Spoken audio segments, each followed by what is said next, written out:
के मामले बढ़ रहे हैं। ये जो साइबर ठग है ये आपसे 2 कदम आगे नजर आते हैं, क्योंकि हम लगातार इनके केसेस की रिपोर्टिंग देख रहे हैं, बहुत तेजी से बढ़ रही है।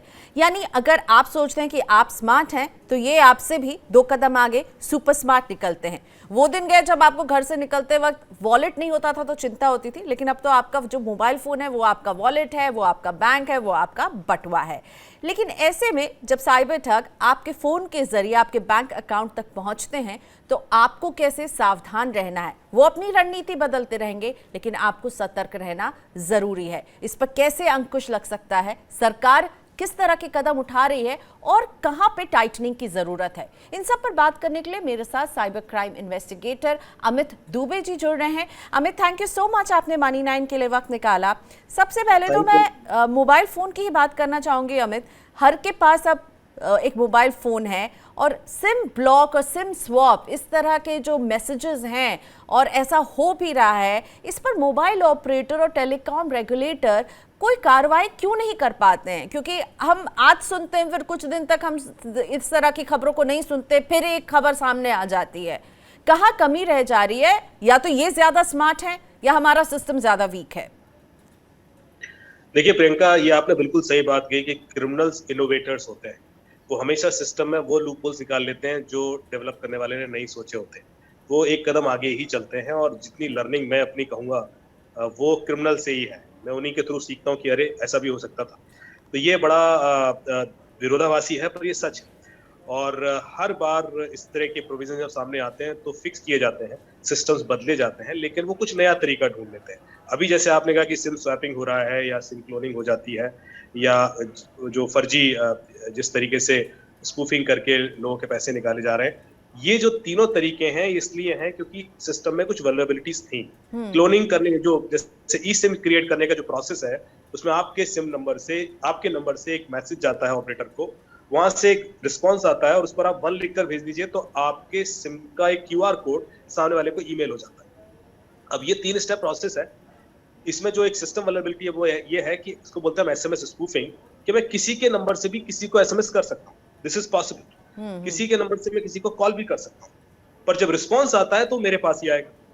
अब क्या क्रिमिनल क्या करता है कि आपके नंबर से जो पहला रिक्वेस्ट वाला एसएमएस है वो स्पूफ कर देता है, वो ऑपरेटर को भेज देता है। ऑपरेटर रिस्पॉन्ड करता है कि have you send a request of E SIM, और उसके बाद उससे पहले आपको एक कॉल आ जाता है क्रिमिनल का कि मैं फलाने ऑपरेटर से बोल रहा हूँ, आपका सिम का वेरिफिकेशन ड्यू है, अभी आपको एक ऑपरेटर से एक एसएमएस आएगा, आप उस पर 1 लिखकर रिस्पॉन्स दे दीजिए, आपका वेरिफिकेशन हो जाएगा। आपको लगता है कि ऑपरेटर से एसएमएस आया, उस पर कुछ सिम करके लिखा हुआ है, आपको नहीं पता कि ई सिम और सिम में डिफरेंस क्या है, और आपको 1 लिखकर लिखने को भेज रहा है, तो उसमें दिक्कत क्या है? There is no issue. आप 1 रिस्पॉन्स लिखकर रिस्पॉन्स कर देते हैं, तो जो पहला एसएमएस भेजा था उसने, उसमें उसका ईमेल आईडी होता है, उसमें आपके सिम का क्यूआर कोड चला जाता है और आपका सिम का पूरा कंट्रोल उसके पास है। अब उससे आपके सारे ओटीपी ले सकता है, आपके सारे अकाउंट हैक करेगा, व्हाट्सएप में जाएगा, जीमेल में जाएगा, बैंक अकाउंट में जाएगा, इवेंचुअली सारा पैसा ट्रांसफर करेगा। ये इतना आसान है क्योंकि ये वल्नरेबिलिटी सिस्टम में है। इसी तरह कॉल फॉरवर्डिंग करके लोग ओटीपी ले लेते हैं। यदि आपका कॉल इतना आसान है और आप पूरे मैकेनिज्म को समझ रहे हैं, तो इनको पकड़ा क्यों नहीं जाता है? पकड़ने में कहाँ दिक्कत आ जाती है?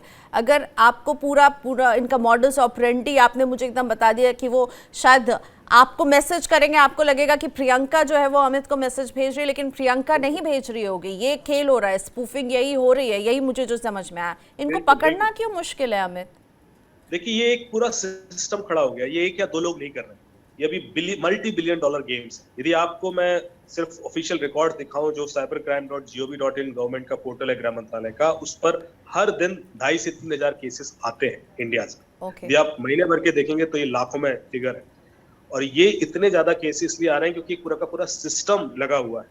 ये वो लोग हैं जो ऑलरेडी नुकसान उठा चुके हैं, जो विक्टिम बन चुके हैं, पर जिन लोगों को टारगेट किया जा रहा है वो इससे भी 10 गुना ज्यादा होंगे या 100 गुना ज्यादा भी हो सकते हैं, क्योंकि लोग कॉल सेंटर चलाते हैं, हजारों की संख्या में कॉल हो रहे हैं, उसमें से 10 लोग फंसते हैं, 20 लोग फंसते हैं, उनके पैसे जाते हैं, उनके क्रिमिनल जो रिपोर्ट्स में हमारे पास जो एफआईआर है, कंप्लेंट्स है, उनकी लोगों की आती है।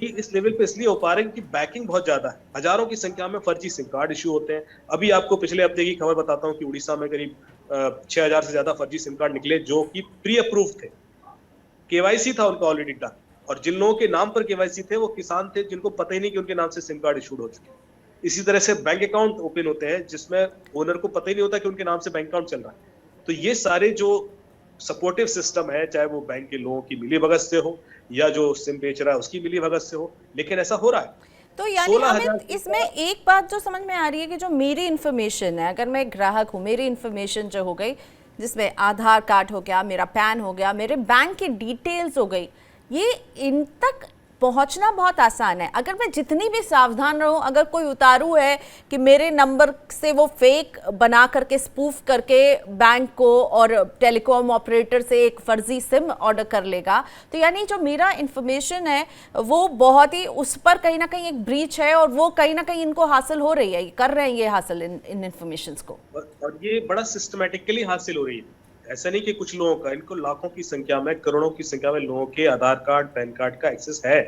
और उनके बैंक अकाउंट की डिटेल का भी एक्सेस है। यहाँ तक कि आपका पासवर्ड भी उनको पता होता है। हाँ, जो नहीं पता होता वो सिर्फ आपका ओटीपी। यदि आपने सारे केसेस देखे होंगे तो सिर्फ ओटीपी के लिए पूरी कवायद होती है, बाकी सब उनको पता होता है और वो किसी न किसी बहाने आपसे मांगकर वो पूरा प्रोसेस कंप्लीट करके पैसा ट्रांसफर करते हैं। ओके, सो OTP बिकम्स रियली इम्पॉर्टेंट। वो वन टाइम पासवर्ड जो आपके पास आता है वो बहुत इंपॉर्टेंट हो जाता है, इसलिए उसका बहुत ही आपको जो है उसका ख्याल जो है एकदम कोहिनूर हीरे की तरह रखना है, नहीं तो वो आपकी सारी डिटेल्स दे देगा।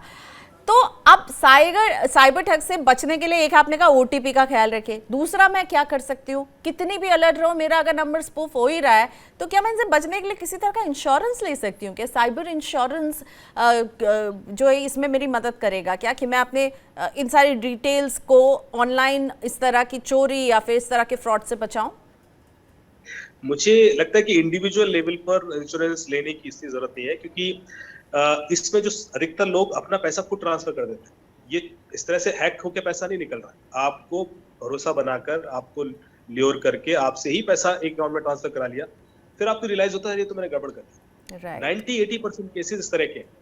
10% ऐसे हैं जहां पर शायद आपको पता ही नहीं पड़ा और पैसा निकल गया, क्योंकि पूरा का पूरा या तो सिम क्लोन हो गया या फोन कंप्रोमाइज हो गया या डिवाइस आपकी कंप्रोमाइज होगी, लैपटॉप वगैरह। लेकिन जो मेजॉरिटी ऑफ द केसेस है उसमें OLX फ्रॉड होते हैं या आपके KYC फ्रॉड्स होते हैं, जिसमें कि बंदा एक भरोसा बनाता है कि भाई मैं आपका सोफा खरीदना चाहता हूँ, मैं आपको एक लिंक भेज रहा हूँ, आपको 10,000 रुपए ट्रांसफर कर रहा हूँ, आप ये क्लिक कीजिएगा, आपको पैसे आ जाएंगे।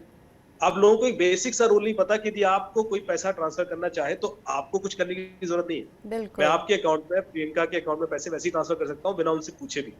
तो आप तुरंत चूंकि उस ट्रैप में आ जाते हो, आप लिंक क्लिक करते हो, पिन कोड भी डालते हो, पैसा आपके अकाउंट से चला जाता है। फिर आप उसको बोलते हो कि अरे मेरे अकाउंट से पैसा चला गया, वो कहता है ओ सॉरी सर, मैं आपको दूसरा लिंक भेजता हूँ, अब आपको पिछला वाला भी मिल जाएगा और नया भी मिलेगा। एंड देन यू रियलाइज कि अब 20,000 चले गए। इवेंचुअली जब 70-80 हजार निकल जाता है तब आपको झटका लगता है कि क्या कर रहा हूँ। तो अक्सर ऐसा होता है, या आप कोई एप्लीकेशन इंस्टॉल कर लेते हो, सामने वाला कहता है कि आपका पैसा डबल हो जाएगा या ट्रिपल हो जाएगा, ये एप्लीकेशन यूज कीजिए। या आप KYC के नाम पर ये क्विक सपोर्ट, यानी आप ही कुछ ऐसे ऐसे कदम उठाते जाते हैं कि इनके आप शिकार आसानी से बन जाते हैं। तो अमित, आपकी तरफ से वो कौन सी बातें जो आप कहेंगे इनको ध्यान रखिए और इनको आपको बिल्कुल नहीं करना है अगर बचना है इस तरह के सिम स्वैप से, सिम क्लोनिंग से, OLX फ्रॉड से, KYC स्कैम से? सबसे पहली चीज है कि कभी भी किसी भी कॉल को बिना वेरीफाई किए उस पर एक्शन नहीं लेना है। यदि आपको आपके दोस्त के व्हाट्सएप से भी मैसेज आ जाए कि भाई मुझे 20,000 रुपए दे दो, अर्जेंट है, तो आप उसको कॉल कीजिए, उससे वेरीफाई कीजिए, क्योंकि हो सकता है उसका व्हाट्सएप हैक हो गया हो। उसको व्हाट्सएप पे कॉल मत कीजिए, उसको नॉर्मल कॉल कीजिए, राइट, क्योंकि व्हाट्सएप हैक हो जाते हैं। There are multiple ways to hack WhatsApp. तो ये फेसबुक पे लोग पैसे मांगते हैं, आपने दे दिए, अरे भाई उससे एक बार कॉल करके पूछ लीजिए कि भाई आपको वाकई चाहिए नहीं चाहिए। तो वेरिफिकेशन बहुत जरूरी है। यदि आपको कोई आपसे कुछ खरीदना चाहता है, ई-कॉमर्स एंगेजमेंट्स भी है, तब भी बिना प्रॉपर वेरिफिकेशन उसके कहने से आपने कुछ नहीं करना। ना तो कोई एप्लीकेशन इंस्टॉल करनी है, ना कोई लिंक क्लिक करना है।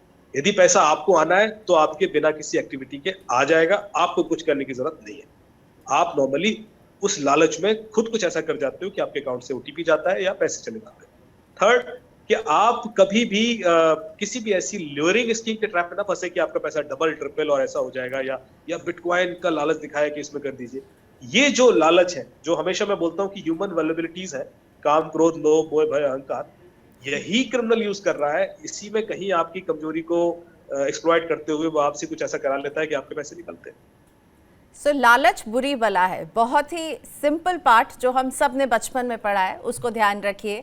तो लालच बुरी बला है, लालच में मत पड़िए, वेरीफाई कीजिए और कोई भी एक्शन मत लीजिए। यानी एक्शन लेने का मतलब है पैसे ट्रांसफर नहीं कीजिए, किसी लिंक पर क्लिक नहीं कीजिए, आपको कोई कदम नहीं उठाना। और वेरीफाई कैसे करना, व्हाट्सएप कॉल के जरिए नहीं, स्ट्रेट कॉल कीजिए, अमित बता रहे हैं। इससे आप कम से कम, देखिए हम गारंटी तो नहीं देंगे, पर हाँ आपकी सुरक्षा की एक लेयर बढ़ाने की अमित तो मैं यहाँ पर कोशिश कर रहे हैं।